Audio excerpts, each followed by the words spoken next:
Et bonjour à tous, j'espère que vous allez bien.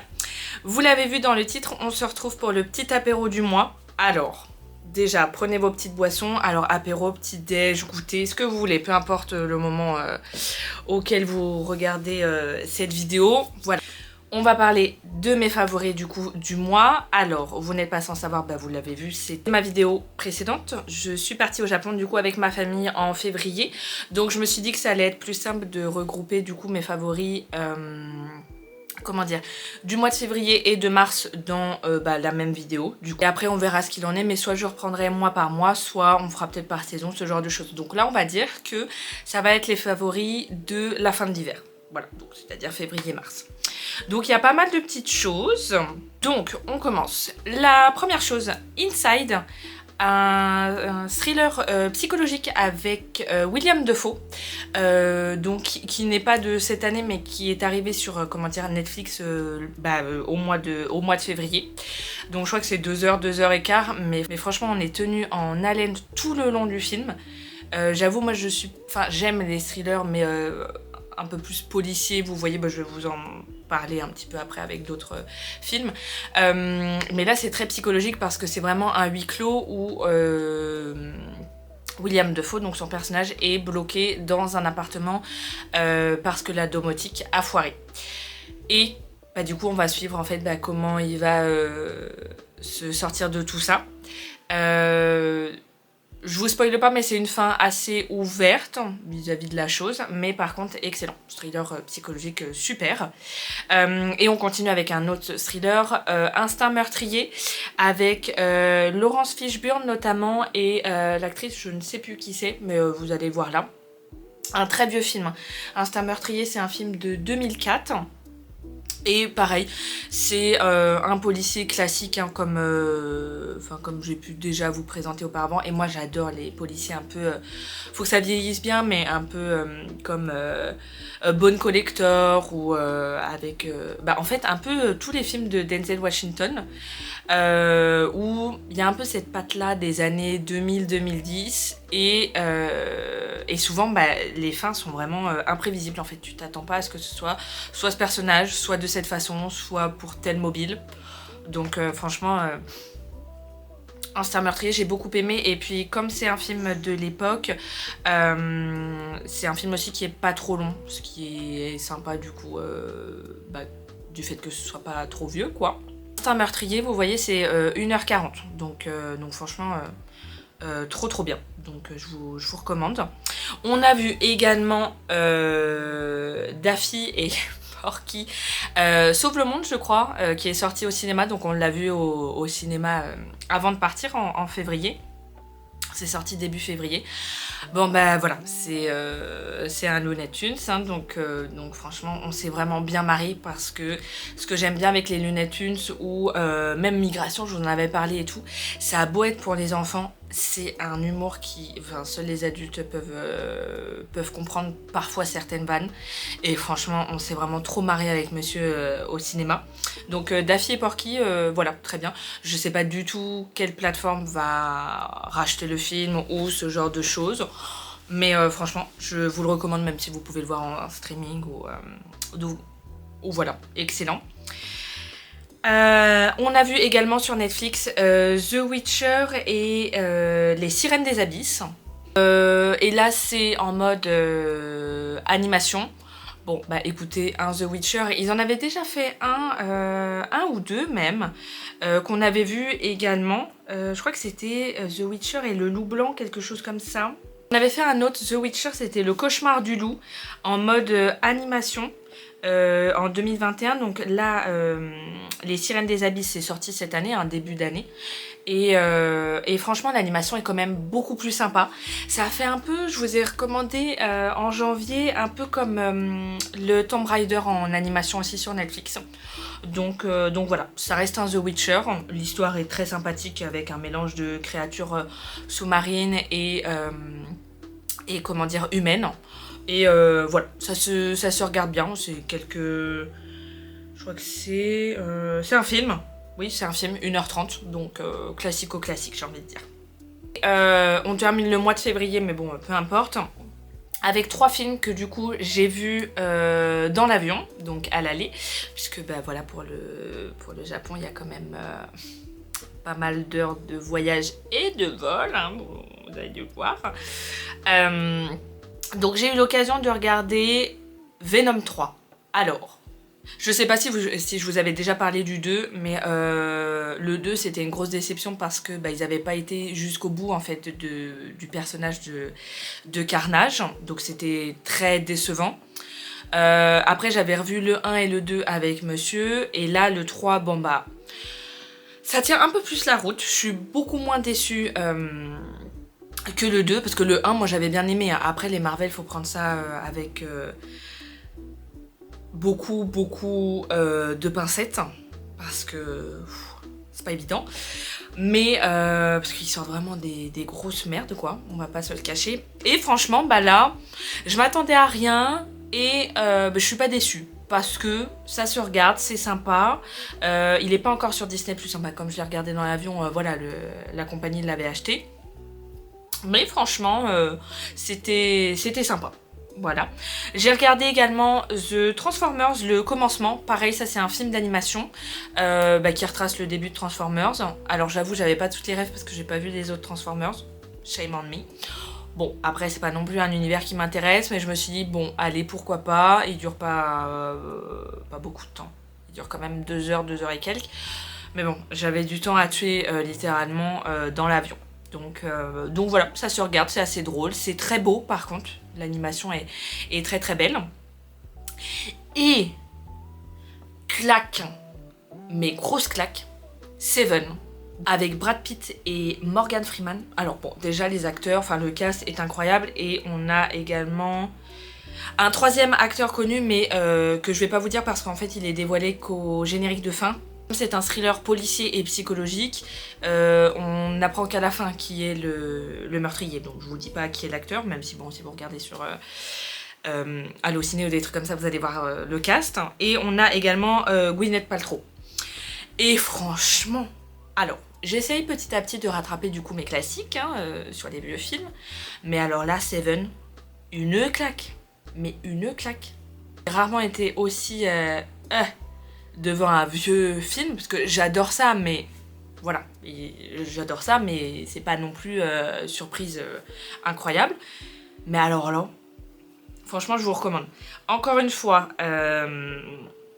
j'ai vu ça dans l'avion. Par contre, je crois que c'est pas évident d'avoir, comment dire, le film gratuit. Il est forcément payant, que ce soit sur Apple TV, Prime ou même Canal.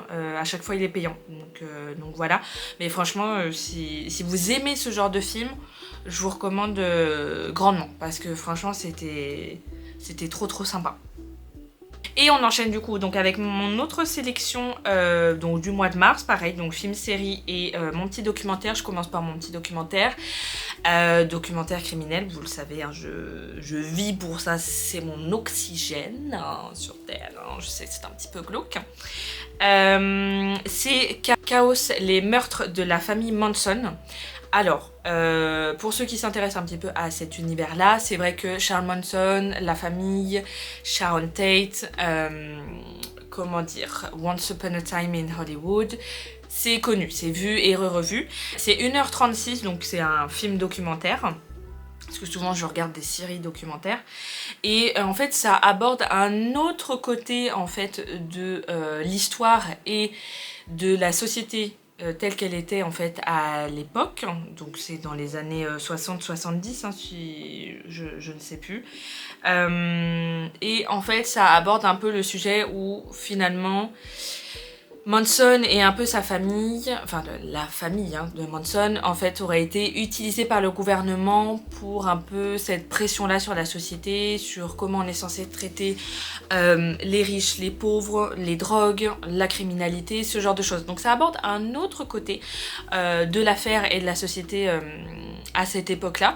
Donc franchement très sympa. Je crois que je faisais mes ongles en même temps, mais voilà, j'écoute, enfin je suis très attentive quand même à ce genre de sujet parce que j'ai l'habitude. Mais franchement c'est très bien. Et puis moi ce que j'adore avec Netflix, vous le savez, c'est qu'il y a toujours beaucoup de contenu, d'enregistrements, de vidéos, d'images, voilà. Donc excellent.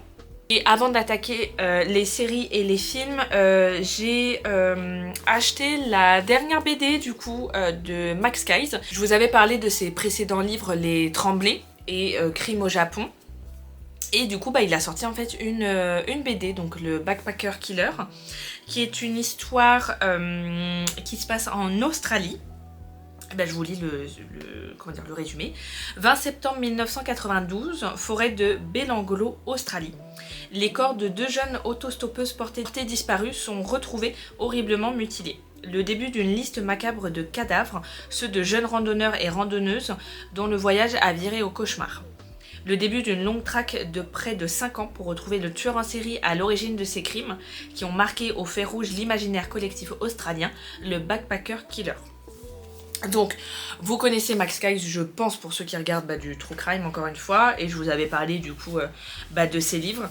Mais du coup, le gros point fort de Max Keyes, que ce soit dans ses vidéos ou même dans ses autres livres, c'est vraiment les illustrations. Donc, je vais pas trop loin dans l'histoire, mais en fait, c'est vraiment d'une beauté, en fait, ces illustrations, c'est trop sympa. Et ça, j'ai trouvé ça sympa que ce soit aussi en noir et blanc, comme il a l'habitude en fait de faire.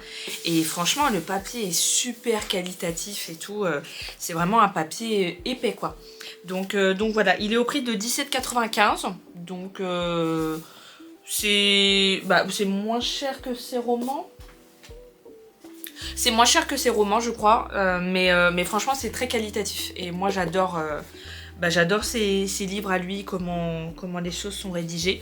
Et voilà, si vous aimez le true crime, n'hésitez pas à vous tourner éventuellement vers la BT de Max Keyes, du coup. Je revois ma liste. J'ai oublié, donc je vous parlais d'un film documentaire, La famille Manson, mais j'ai vu du coup une série documentaire et c'est Gabby Petito, American Murder. Pareil, je sais pas si vous êtes au courant de cette histoire, faut être un peu sur le true crime. Mais c'est l'histoire en fait d'une jeune fille avec son copain qui sont partis en fait en road trip où elle était influenceuse en fait. Elle se lançait dans son blog, sur YouTube, etc. Je crois que c'est en 2020-2021, c'était avant le Covid. Et malheureusement, elle a disparu et en fait son corps a été retrouvé, elle est morte. Le principal suspect, c'est lui, c'est son copain, enfin son fiancé, je crois qu'ils sont fiancés. Mais voilà, encore une fois, comme je vous disais, sur Netflix, il y a toujours leur point de vue à eux et beaucoup de contenu, surtout que c'est assez drôle, mais non, c'est tristement drôle, mais c'est que là, en fait, on commence à voir des histoires, des affaires qui sont de notre génération maintenant, où on a nos technologies, on a plein de vidéos de caméras sur les réseaux sociaux, les histoires de Snapchat, etc. Par exemple, l'histoire du petit Émile, la dernière vidéo de Max Keyes est sur ça aussi, où en fait c'est des sujets de 2023, donc c'est super récent et c'est bizarre de se dire que en fait on suit ces histoires en même temps de voir des vidéos qui parlent de ça. C'est plus maintenant les tueurs en série des années 70-80 quoi. Donc voilà, donc Gabby Petito, ça s'est passé il y a quelques années et du coup il retrace en fait l'histoire, l'affaire et l'enquête, ce genre de choses, et comment en fait ils sont amenés à retrouver son corps et en fait toute l'enquête vis-à-vis de lui, son compagnon. Donc voilà, je vous conseille si vous aimez. On continue avec les séries. Alors, j'avais pas vu la saison 1 à l'époque sur Canal+, mais j'ai vu du coup la saison 2 de Bref sur Disney+, si je dis pas de bêtises. Incroyable. Franchement, je me suis vraiment beaucoup marrée. Comment dire, on avait vu sur les réseaux avec monsieur que c'était très émouvant et très triste. J'avoue, je l'ai pas trop ressenti comme ça. Il y a beaucoup d'émotions parce que c'est une reconnaissance un peu d'une certaine étape de la vie par le personnage, par Kian Kojandi, qui est un peu différente et je trouve qu'il parle beaucoup aux adultes du coup en général. Mais par contre, moi je me suis vraiment trop marrée quoi. J'avais vu des extraits de la saison 1, mais c'est vrai que la 2 est vraiment super drôle, donc je vous conseille également si vous avez Disney+. On a également regardé la série Zero Day avec Robert De Niro. pareil sur un ancien président du coup des États-Unis, où ils font face du coup à en fait c'est une arrêt des technologies complète pendant, je crois, c'est 3 minutes. Et évidemment, c'est une excellente critique de notre société aujourd'hui, où en fait l'électronique s'arrête, le monde s'arrête. C'est parce que y a plus de barrières pour les trains, il y a plus de feux rouges, il y a plus de réseau, il y a plus de compte bancaire, il y a plus rien. Il n'y a plus rien et en fait on est sur un cyberterrorisme mêlé à des histoires personnelles également, et du coup à un rôle d'un ancien président vis-à-vis aussi de sa vieillesse, de comment on voit les gens vieillir, etc. Donc voilà, ça mêle pas mal de sujets, mais c'est super, l'intrigue est vraiment très prenante, on a vraiment envie d'enchaîner les épisodes, et pourtant c'est 45 minutes, 50 minutes chaque épisode, mais franchement on a croqué cette série mais en 2 temps 3 mouvements avec monsieur, et franchement c'est excellent. On a également vu une série nordique, parce que je ne sais plus à chaque fois si c'est danois ou finlandais. Meurtre à... heureux que ça se dit, mais ça s'écrit avec un A, mais bon c'est leur alphabet à eux. Pareil, une enquête criminelle sur du coup un meurtre, donc dans un petit village perdu dans les montagnes, dans la neige, etc. Donc on va du coup suivre la résolution de l'enquête avec du coup le développement personnel des personnages.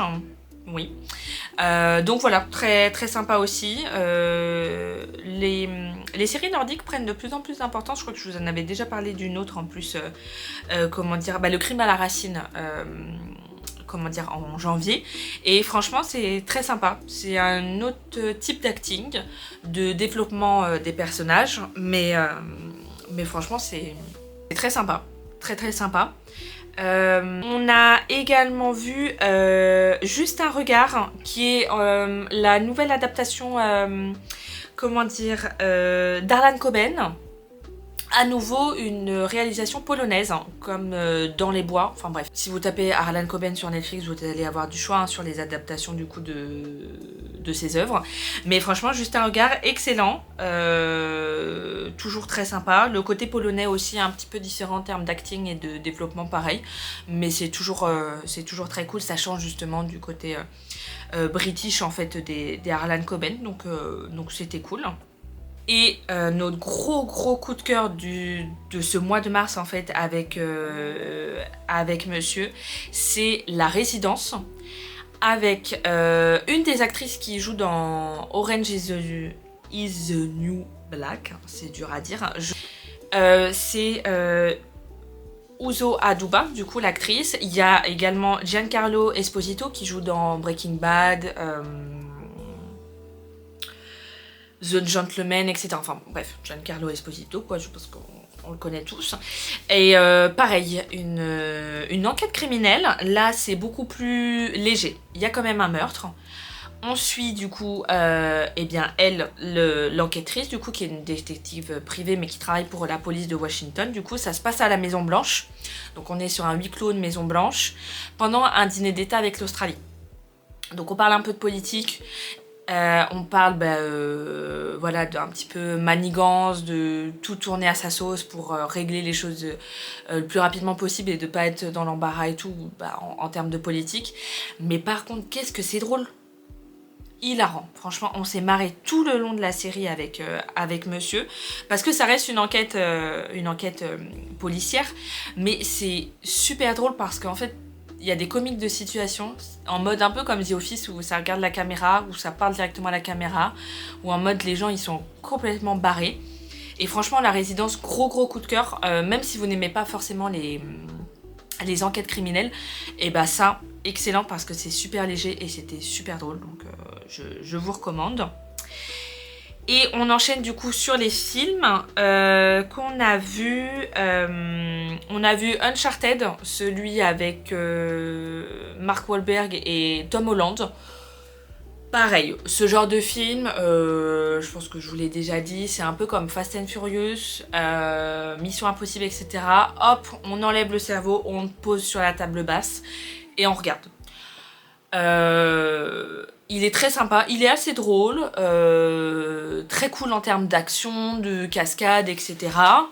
Après Uncharted, bon c'est adapté d'un jeu vidéo, donc je vous avoue, moi j'ai jamais joué aux jeux vidéo, mais monsieur me disait que c'était pas très raccord avec le personnage de Nathan Blake qui a 35 ans, qui a une barbe, etc., qui n'a pas, on va dire 22 ans comme Tom Holland peut paraître, même s'il est plus vieux qu'il n'y paraît. Mais voilà, très sympa à regarder. On a vu également Plankton le film, le dernier film Bob l'éponge, comment dire, de Netflix. Très sympa aussi, très léger, voilà, à regarder avec les enfants aussi, mais il n'y a pas beaucoup plus de choses à dire. C'est un Bob l'éponge, et c'était très sympa d'avoir l'autre point de vue en fait, et de Plankton, mais surtout de Karen, son ordinateur sage-femme là. Mais voilà, Plankton le film, très, très sympa aussi. Et le dernier, mais pas des moindres, et là pareil, on est allé au cinéma pour le voir, c'est Mikey 17 avec Robert Pattinson. Alors ça, encore une fois, c'est une sacrée claque. Déjà, il faut savoir que c'est de la science-fiction, du coup, parce que ça parle encore d'une pénurie de ressources sur la Terre. Ça finira bien par nous arriver, hein, je préfère vous prévenir. Et donc, une découverte de l'espace, une installation et une invasion de la race humaine, enfin de l'espèce humaine sur une autre planète, où du coup ça entraîne un génocide encore de d'autres espèces. Mais là, on est en fait dans une idée où il y a une technologie qui existe pour en fait cloner des gens qui sont des remplaçables. Donc c'est des gens qui postulent et qui travaillent en tant que remplaçables. Et en fait, on leur greffe seulement leurs souvenirs. Mais du coup, il va y avoir pas mal de critiques développées avec ce film-là. Je vous dis si vous voulez le synopsis. Pour Mikey, mourir est une habitude, car il est un consommable engagé volontaire pour tester les dangers auxquels est soumise l'humanité. En cas de décès, il se trouve régénéré avec la plupart de ses souvenirs. Mais que se passera-t-il si Mikey 17 survivait à Mikey 18 ? Voilà, parce qu'il y a un moment donné où en fait on le pense mort, mais il l'est pas. Donc il rentre au vaisseau, mais il y a quand même une deuxième copie, une nouvelle copie qui a été faite de lui.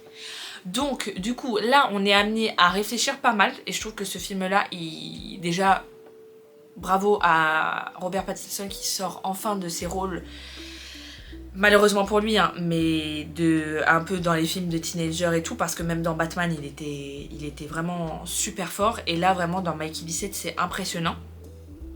Et donc on critique une nouvelle fois donc l'invasion de l'espèce humaine, encore une fois, à vouloir tout conquérir, donc avec le génocide de nouvelles espèces alors qu'on n'est pas chez nous.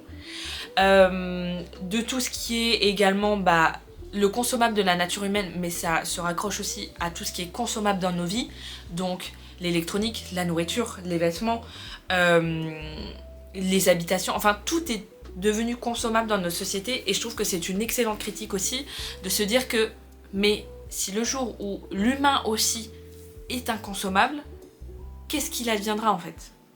Donc voilà, donc je trouve que ça amène une très bonne réflexion. C'est assez perturbant quand même de se dire, parce que ça fait vachement cogiter. C'est assez drôle, mais en même temps tu es très en colère vis-à-vis de certains propos, mais qu'en fait certains politiciens ou stars tiennent vis-à-vis de certaines personnes qui sont inférieures à d'autres, ou même, en anglais c'est racisme, mais enfin pas à certaines races, mais vous voyez des ethnies différentes qui sont estimées plus faibles ou moins importantes que d'autres, et en fait on est vraiment dans cette réflexion là. Il y a également, je vous l'ai pas dit, pardon, il y a Mark Ruffalo aussi hein, qui joue dedans, qui est très impressionnant, et une qui joue souvent dans les Coben, Toni Collette, cette blonde là, voilà, et très forte aussi, et franchement ça amène plein de réflexions. Bref, je vous recommande, parce que c'est vraiment notre claque du mois de mars. Donc voilà, j'espère que cette vidéo vous a plu. J'ai encore, même avec un voyage au Japon, on a quand même vu pas mal de choses hein, sur ces mois de février et mars. Donc voilà, n'hésitez pas à me faire encore une fois vos petites recommandations ou à me dire si vous avez vu certains films ou certaines séries dont je vous ai parlé, ou si vous les regardez, n'hésitez pas à me faire des petits retours. Et puis de toute façon, on se retrouve très bientôt pour les prochains favoris et également pour la suite des petits projets dont je vous parlerai en temps et en heure. Pas d'inquiétude, je tease, mais voilà, pas d'inquiétude de votre côté. Donc voilà, en attendant la prochaine vidéo, prenez soin de vous et je vous dis à bientôt. Bye!